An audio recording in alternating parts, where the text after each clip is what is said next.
Welcome to another riveting episode of Behind Breaking Bond.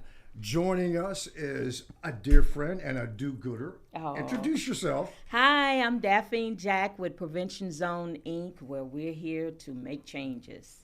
And who's that next to you? The Ides of March, Andy Kahn, Director of Victim Services, Crime Stoppers. Yes. Tell folks that aren't familiar with Prevention Zone, tell us about what you all do. Well, Prevention Zone provide resources for exonerees. We have the Inside Out Dad program where we facilitate the fathers who are in prison, connecting them with their children. We have a new program, well, it's not new, but it's new to us, Operation Outreach with OG1. And we're super excited about that program. And then we have Students with Incarcerated Parents, which is tied into our Young People Gathering.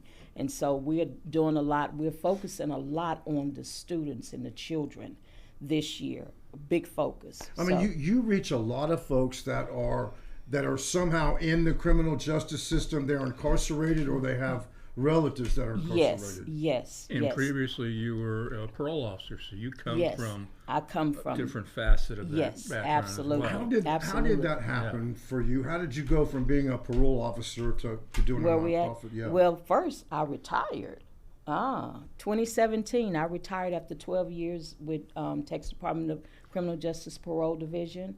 I was a parole officer and serviced the sex offenders, the regular caseload, Katy area. And so doing all of that, I learned so much. You know, you think you know it all when you go to college and you come back and you just know it all, but it was a lot to learn.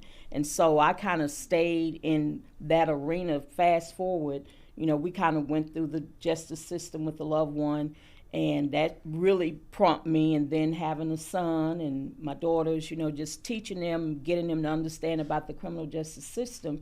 And so Prevention Zone came alive in 2017, and we became official in 2019. I love the fact that you help kids that they have a parent or both parents, maybe in some cases, that are incarcerated. And I mean, there's not a lot of agencies, there's not a lot out there to help those kids. That's correct. No, a dear friend of ours, Marilyn Gambrell. That's what I was about to mention her. She's the mother of children with incarceration. Yes. I did stories with her on that back when we were doing City Under Siege in the 90s. That's how long she's been doing it. Yes, she's been around. And so now she's working with us, with the students with incarcerated parents. And so I hold on to her. And we're just trying to make a change because those are the kids that we don't even think about. Right. We you know, you wondering why the child is coming to school upset, wondering why they're kind doing of like things. Collateral damage. That's a good way to put it. Yeah. Absolutely. So we see it all, and you have to just kind of notice and see how we can help those kids. Yeah. One thing that we are seeing locally and statewide is there's this huge increase in teen violence where you've got teens that are committing crimes and you've got teens that are the victims of crime. Yes, we've been seeing that, and it's been like crazy. It's when you watch the news, and my daughter said, "Mama, stop watching. You know, I got to see what's going on." And then I get the alert on my phone. And so I'll go in and read. And of course, it puts me in a state of mind of like, what is it going on with these kids? Why? And why? And as I was doing my research, trying to get some answers for solutions, you know, I see that mental health was on that list. Yes. Yeah. Mental health is on that list. I mean, Andy, have you seen it, this much of it, in the past? I don't remember it. I've not seen it both on those who perpetrate the violence and those who are victims of violence. You're seeing more and more young people that are becoming victims. I mean, if you look in New Jersey, you had a 14-year-old who's charged with murdering a police officer. Yes. Wow. 14 years old. And I don't know if it's some symptomatic issue with society. I don't know what's going on. Is it lack of parenting? Is it just lack of, there used to be like when we were growing up, people kept an eye on. Absolutely. On everything. If your parents weren't watching you, the neighbors were, or you yep. had somebody Correct. watching That's you. right. That's And right. And there was no qualms about saying, hey, Junior's doing this Right. down the street, and you bore the brunt of that. And I don't know if that's a lost art in what's going on. I don't know why.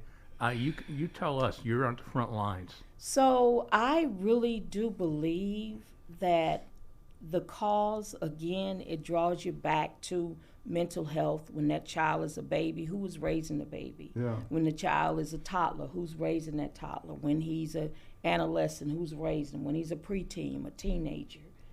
You don't know, but when you find out, you see that the parent was in jail. Yeah. The parent might have gotten killed. Grandma's raising them, aunties raising them. A lot of instability. Yeah, you see a lot of instability. single parenting. Yes, yes. And I'm not saying because I don't know, but in a majority of these cases, would you say, or a percentage? Well, yeah, you can say, and I don't discount anybody because you do have some strong single parent homes. No doubt, yes. You hear, because we actually had one of our honorees this past Sunday at the Circle of Excellence. His mother raised him. He's an HPD officer, sergeant.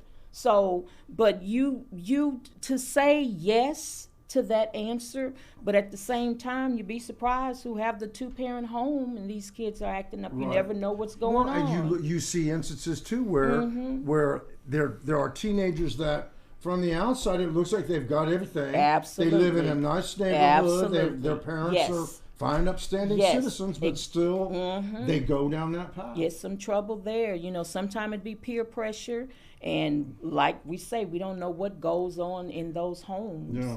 And do you think that, and I hate to always go back to COVID, but that was a year, especially with a kid, right? Yes. You're not in school. Yes. Things are changing. And because we keep hearing about how kids are behind when it comes to school, right, because of COVID. Right. You got to wonder, did that play any kind of? And it's funny you would mention that because just yesterday my son and I were having that discussion. He graduated in 2021.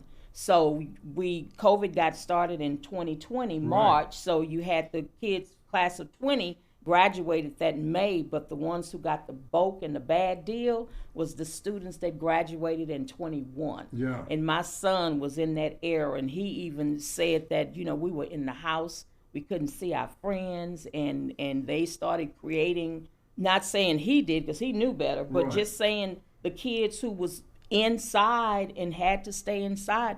I want to say that could be part of the issue. Stunted your social growth. Yes, right, yes. And then too, you look at these video games. I mean, they're very violent. Yes, they are. When I was a kid, we never had anything that violent and that continuous. I mean, these kids are for hours shooting and killing, and then it makes you wonder: are they coming away with it like a little cold, where it's like, well, yeah, it's not any big deal to blow somebody's head off because we keep doing it in this video over and over again. It's in the game. It's almost as bad as saying my kids listening to the rap music and have all that cussing in it.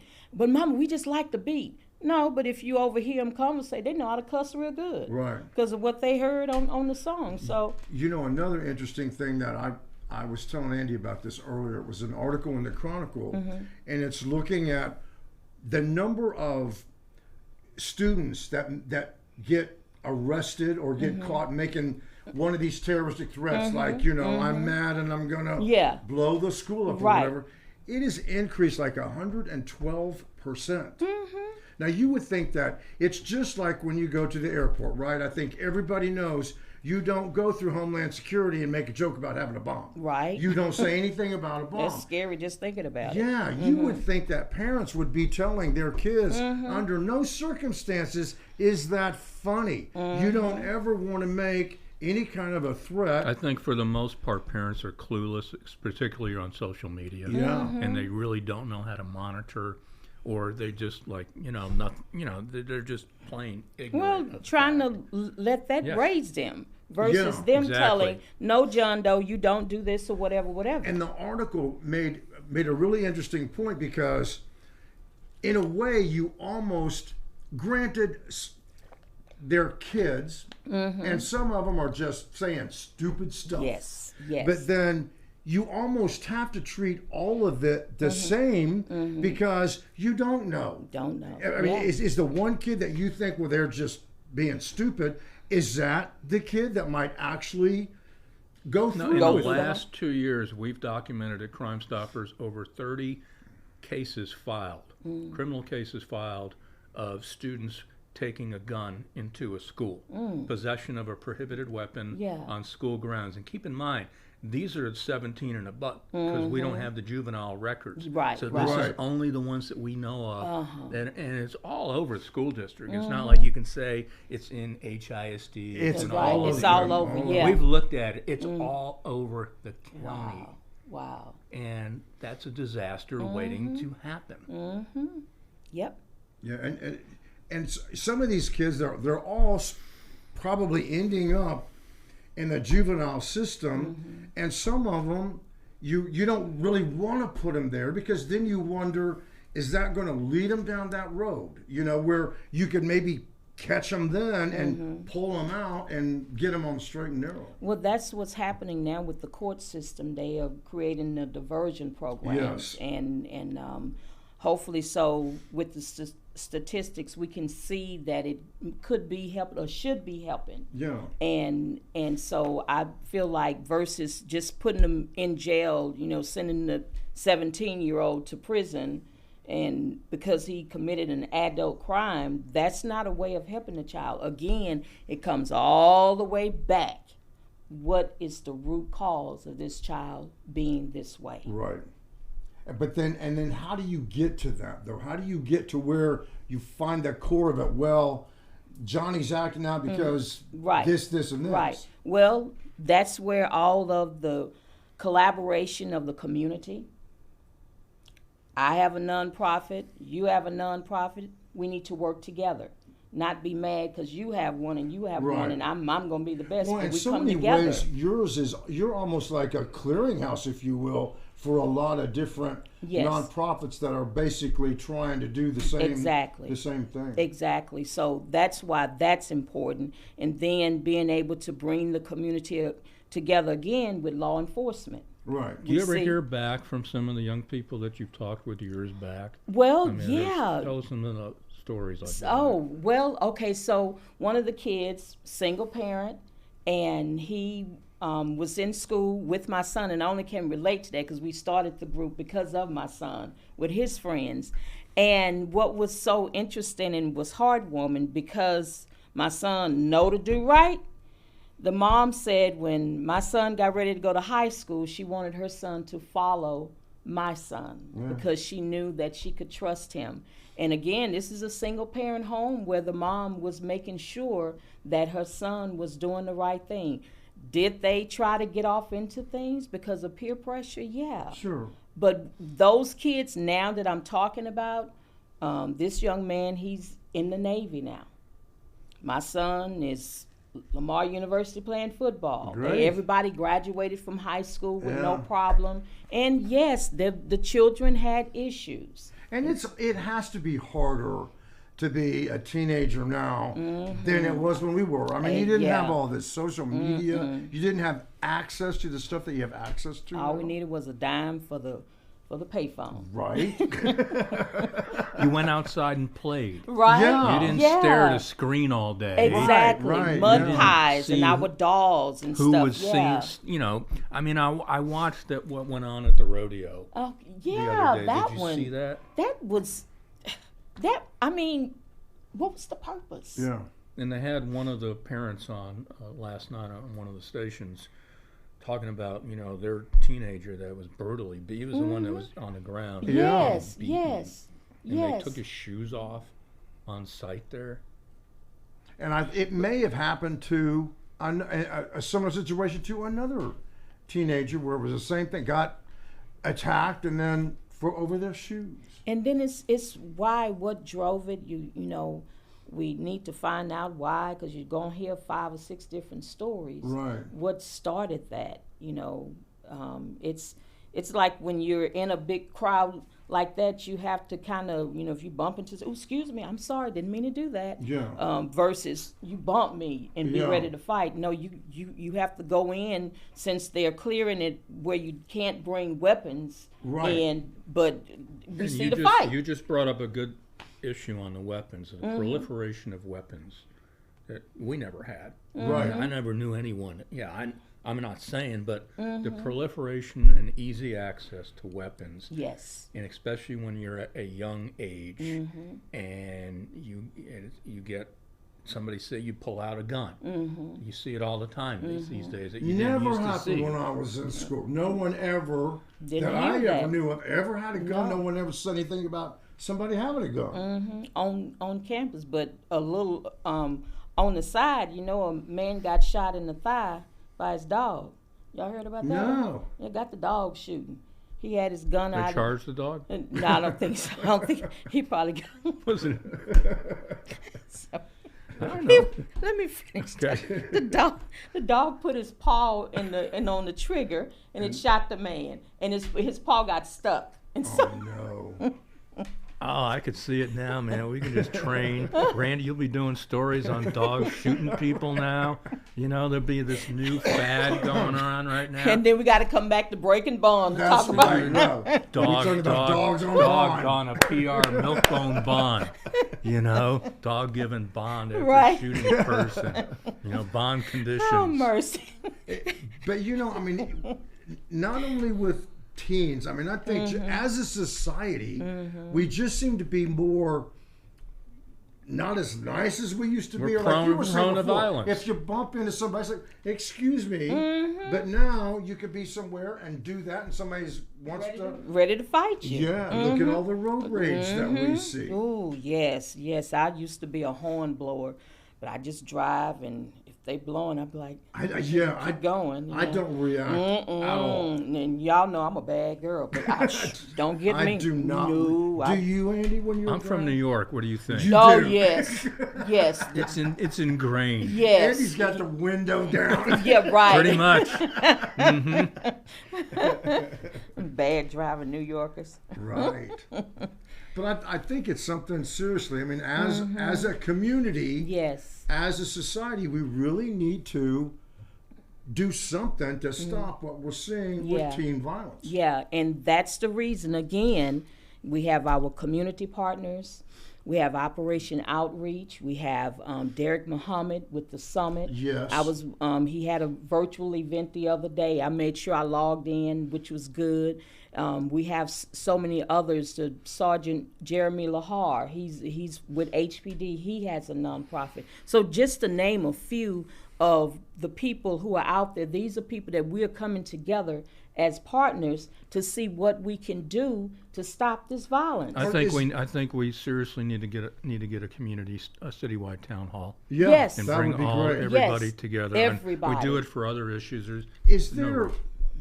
I'm sure there are parents that they're wondering, what do you have advice for parents as far as when should they see this as, hey, this could be an issue and I need to really pay attention before to this. It gets started. Right. Before it gets started, you tell your child this is what you do and don't do, and I still tell my son. He's 22 years old. Yeah.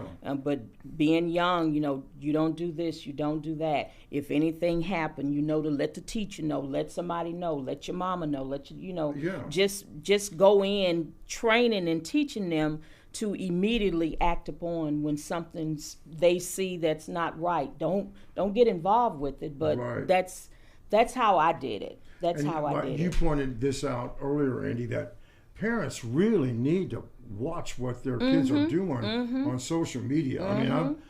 They need to be right in the middle of it. Exactly. Our CEO, Rania Menkaris, has a book out on cyber stalking, cyber crimes, parents' involvement, and so on and so forth. And we actually just had a bill filed today. Okay. And it was called Sammy's Law, and it involves a very well-known couple in Los Angeles whose son got fentanyl delivered to him by Snapchat. Yes. Yeah, yes. I remember that. And he died. Yes, and he as died. a result of that. So there's a bill that was filed today to give parental more controls at their request when certain words or phrases pop up on your child's social media. Mm-hmm. That was just filed today. Right. Okay. Oh, good. And don't you think that? I mean, parents need to get away from this. Well, I don't want to be nosy. Be nosy, right? Look, nosy. We did backpack checks once a week. They didn't know what day it was gonna be. All right, backpack check. That's how we had to do it. But with the kids, as you said today, you just have to make sure you keep up with your kids and what they are doing. Yeah. It's time to be a parent and It's not be your friend. Exactly. Not there to be a friend. Exactly. Yes. Yeah, you have to be on top of it. And then, of course, being in the schools, the teachers have to be. I know they don't make enough money, and the parents are sending the kids to be raised by the teachers and everything. They got to be dedicated as well. Easy said than done, but not true, because I used to teach school. Yeah. I was always concerned about my students. I mean, I think we do, and you talked about this before, and I think we need to become more of a community as far as, well, your kids isn't mine, but no. If I see them going, so I'm going to watch them and make sure that they're okay, and that nothing's going on that shouldn't be going on. And it has to be that way. It's not that way anymore, because now when you tell Johnny to stop, his mom is ready to fight you. Right? Yeah. Okay, so you're faced with that. Like when I was a kid, if I got in trouble at school, the last thing I would do was go home and tell my parents, because they'd be like, well, what did you do? You're in bigger trouble now. Exactly. Where now you've got parents that they want to go to the school and basically, well, no, my child. Well, they want to blame the school system. Exactly. That my Johnny and Susie would never, do something like that. Those are bad words. It's a different world this day. We don't live in Leave It to Beaverland or anything like that. Gone to and return the quicker no more. you become cognizant of that fact, the better you are. Right. Yeah. That's very true. Thank you so much for joining us. It was Thank you for good to see inviting you. me. And hey, remember to we appreciate you watching, and be kind to yourself and everyone else. See ya. Peace Bye. out.